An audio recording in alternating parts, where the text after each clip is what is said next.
이사야서의 말씀입니다. 예루살렘아, 일어나 비추어라. 너의 빛이 왔다. 주님의 영광이 내 위에 떠올랐다. 자, 보라. 어둠이 땅을 덮고 암흑이 결의들을 덮으리라. 그러나 내 위에는 주님께서 떠오르시고 그분의 영광이 내 위에 나타나리라. 민족들이 너의 빛을 향하여, 임금들이 떠오르는 너의 광명을 향하여 오리라. 내 눈을 들어 주위를 둘러보아라. 그들이 모두 모여 내게로 온다. 너의 아들들이 먼 곳에서 오고 너의 딸들이 팔에 안겨온다.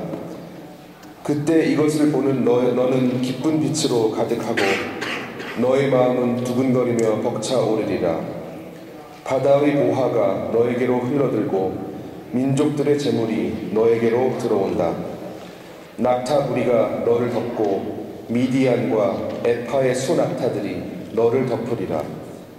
그들은 모두 스바에서 오면서 금과 유황을 가져와 주님께서 찬미받으실 일들을 알리리라. 주님의 말씀입니다.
되소서 말씀입니다.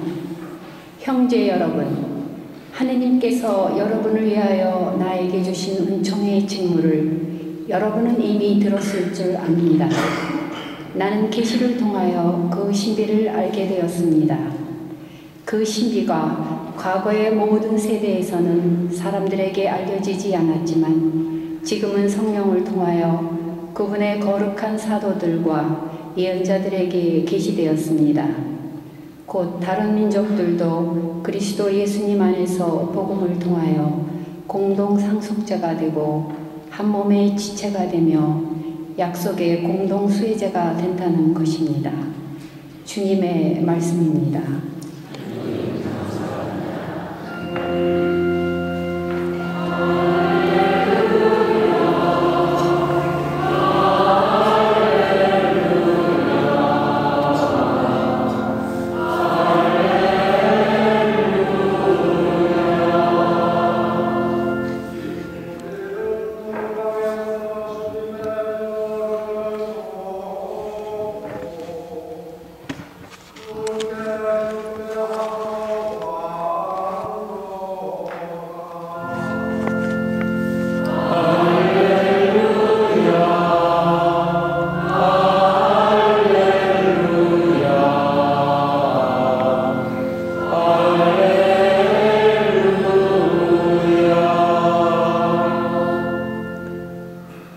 주님께서 여러분과 함께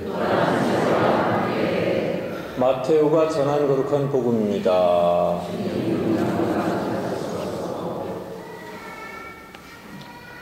예수님께서는 헤로데 임금 때에 유다 베들레헴에서 태어나셨다. 그러자 동방에서 박사들이 예루살렘에 와서 유다인들의 임금으로 태어나신 분이 어디 계십니까? 우리는 동방에서 그분의 별을 보고 그분께 경배하러 왔습니다 하고 말하였다. 이 말을 듣고 헤로데의 임금을 비롯하여 온 예루살렘이 깜짝 놀랐다. 헤로데는 백성의 수석 사제들과 율법학자들을 모두 모아놓고 메시아가 태어날 곳이 어디인지 물어보았다. 그들이 헤로데에게 말하였다. 유다 베들레헴입니다. 사실 예언자가 이렇게 기록해 놓았습니다. 유다 땅 베들레헴아, 너는 유다의 주요 고을 가운데 결코 가장 작은 고을이 아니다. 너에게서 통치자가 나와 내 백성 이스라엘을 보살피리라. 그때 헤로데는 박사들을 몰래 불러 별이 나타난 시간을 정확히 알아내고서는 그들을 베들레헴으로 보내면서 말하였다. 가서 그 아기에 관하여 잘 알아보시오. 그리고 그 아기를 찾거든 나에게 알려주시오. 나도 가서 경배하겠소. 그들은 임금의 말을 듣고 길을 떠났다. 그러자 동방에서 본 별이 그들을 앞서가다가 아기가 있는 곳 위에 이르러 멈추었다. 그들은 그 별을 보고 더없이 기뻐하였다. 그리고 그 집에 들어가 어머니 마리아와 함께 있는 아기를 보고 땅에 엎드려 경배하였다.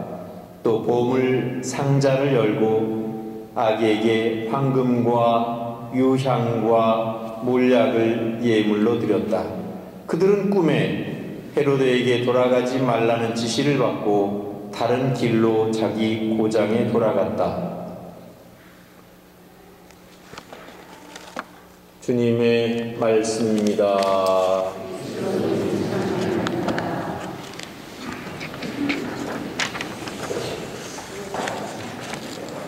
참 예수님, 예수님의 성탄 주기를 성대하게 지내면서 그 마무리가 오늘 주님 공현 대축일입니다. 사실 전에는 사막 내조 축일이라고도 했었는데 그것은 오랜 전설 혹은 오늘 복음 성경에 보면 그 먼 동방에서 3명의 박사들이 예수님을 찾아 경배하러 왔다 하는 거기에서 유래된 것이라고 볼 수 있는데요. 사실 제가 오늘 여러분들께 드리고 싶은 말씀은 우리가 살고 있는 지금 이 시대는 소신을 갖고 살기가 참으로 어려운 그런 시대에 우리가 살고 있습니다. 사실 소신을 가지고 산다는 것은 참으로 자랑스럽고 또 사회에서도 소신을 갖고 사는 사람들을 존경하는 분위기여야 하는데 요즘은 소신을 갖고 살다가는 처자식 굶어 죽이기에 딱 알맞은 그런 시대에 살고 있습니다. 소신을 지키려고 하다가 찍어 내려지고 쫓겨나고 자리에서 쫓겨나는 그런 일들이 실제로 비일비재하게 일어나기 때문에 소신을 지킨다는 것이 그만큼 어려운 그런 시대에 살고 있습니다. 그래서 그런 소신을 지키려고 하지 않고 그냥 무기력하게 이 눈치 저 눈치를 보며 살다 보면 결국 자기 자신 스스로도 스스로에 대해서 자존감을 느끼기보다는 무기력함을 느끼게 됩니다. 그래서 마치 죽은 물고기가 물에 떠내려가듯이 그냥 물결대로 그냥 떠밀리고 마는 그런 자기 자신을 바라보면서 얼마나 큰 좌절을 느끼게 되는 것일까 그런 생각을 하게 됩니다. 그래서 사실 소신을 지키고 산다는 것이 상당한 모험을 강수해야 하는 일이고 위험한 일임에도 불구하고 그럼에도 불구하고 오늘날 소신을 지키는 사람들이 많아지면 많아질수록 우리 시대는 더욱더 밝아질 것이고 의미 있는 것이 될 것입니다. 그렇지만 모두가 다 소신을 포기하고 그냥 눈치껏 또 주변의 상황에 맞춰서 적당히 살려고 한다면 점점 더 우리 중에 누군가는 큰 피해를 입고 불의가 판치는 그런 세상이 될 수밖에 없다는 사실은 너무나 자명한 일입니다. 오늘 복음에 등장하는 세 박사는 나름대로 소신을 가지고 있는 사람들이었습니다. 그들은 자신들이 목격한 별의 징조를 믿었고 그래서 그 먼 길을 마다하지 않고 예루살렘까지 달려오게 되었습니다. 그들은 자신의 신념을 믿었고 자신들이 가지고 있는 소신을 따랐던 것입니다. 그렇지만 그들이 예루살렘에 와서 한 착각 중에 하나는 왕으로 태어나실 분, 권능하신 분이 예루살렘 성전에서 태어날 거라고 생각했던 착각입니다. 그래서 그들은 서슴없이 헤로데 왕을 찾아갑니다. 그래서 유다인의 임금으로 태어나신 분이 어디 계십니까? 하고 당당히 묻습니다. 우리는 이처럼 아무리 소신을 갖고 산다 하더라도 나름대로 자기가 여태까지 가지고 왔던 관념, 자기들의 경험, 습관 이것으로부터 벗어난다는 것이 얼마나 어려운 일인가 하는 것을 다시 한번 생각하게 됩니다. 한편 그 이야기를 들은 헤로데를 비롯해서 온 예루살렘은 깜짝 놀랐다고 표현을 하고 있습니다. 참 아이러니하게도 등잔 밑이 어둡다는 이야기가 있는데요. 그 먼 동방에서부터 별을 쫓아서 소신을 쫓아서 이렇게 예루살렘까지 먼 여행을 마다하지 않고 온 사람이 있는가 하면 바로 그 근방에서 태어나는데도 그것에 대해서 관심조차 없었던 그런 사람들이 있었습니다. 왜 그들은 코앞에서 벌어지는 일조차도 제대로 깨닫지 못하고 있었던 것일까? 그것은 그들의 관심이 거기에 있지 않았기 때문에 그렇습니다. 그들은 별의 움직임이나 세상의 움직임에 대해서, 진리에 대해서, 정의에 대해서 관심이 없었습니다. 오히려 그들은 자신들의 권력과 부와 영예를 누리는 데 급급했고 또 적당히 시류에 편승해서 출세만 몰두했기 때문에 결코 별 따위의 움직임에 대해서는 관심조차 없었던 것입니다. 그래서 결과적으로 그들은 바로 가까운 베들레헴이라는 곳에서 아기 예수님이 탄생하시게 되는데 그것에 대해서도 알지 못했던 것입니다. 그러나 동방으로부터 온 박사들은 자신들의 소신을 믿었기 때문에 그 먼 고통스럽고 위험하고 힘든 여행을 마다하지 않고 예루살렘까지 올 수 있었던 것입니다. 어떤 의미에서 본다면 우리의 인생길도 별빛을 따라서 하느님께로 나아가는 길이라고 볼 수 있을 것 같습니다. 때때로 별이 반짝반짝 우리 눈앞에서 보일 때도 있지만 시야에서 가려져서 별이 어디 있는지 분간할 수 없는 그런 어둠과 좌절을 경험할 때도 있을 겁니다. 또 별빛만 바라보고 살자면 여러 가지 어려움도 많고 고난을 받을 수도 있겠습니다. 또 때때로는 내가 지금 제대로 살고 있는 것일까? 내가 하고 있는 이 일들이 정말 잘하고 있는 짓일까? 스스로 자꾸 의문이 날 때도 있을 겁니다. 그렇지만 우리 자신들도 동방의 박사들처럼 오직 별빛만을 바라보면서 하느님을 향해서 나아가야 됩니다. 해바라기가 해를 바라보면서 자신을 키워나가고 씨앗을 맺듯이 우리는 주만 바라보는 주바라기가 되어야 됩니다. 그래서 주님만을 바라고 세상이 아무리 힘들고 어렵다 하더라도 주님께서는 우리의 희망이시고 우리의 구원이시기 때문에 세상의 어떤 어려움에도 굴하지 않고 주님만 바라보며 살 수 있는 그런 우리 자신들이 되기를 바랍니다. 우리가 살고 있는 이 시대에는 그 어느 때보다도 동방 박사들처럼 소신을 갖고 사는 사람들이 필요한 그런 시대입니다.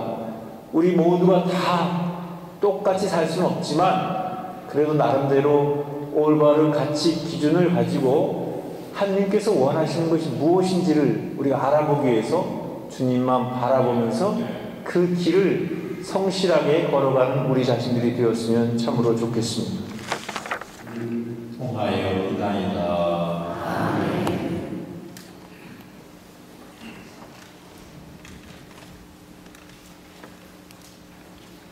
나도